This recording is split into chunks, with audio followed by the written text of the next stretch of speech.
In front of me is Samsung Galaxy M01 Core, and let me show you how to change SIM card pin on this phone.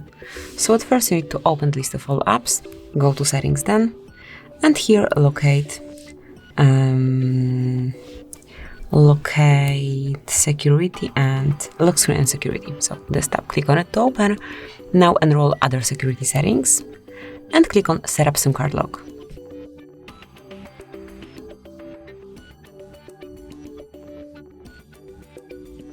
Okay, so let me try to open, and here you will notice change SIM card pin. Click to open,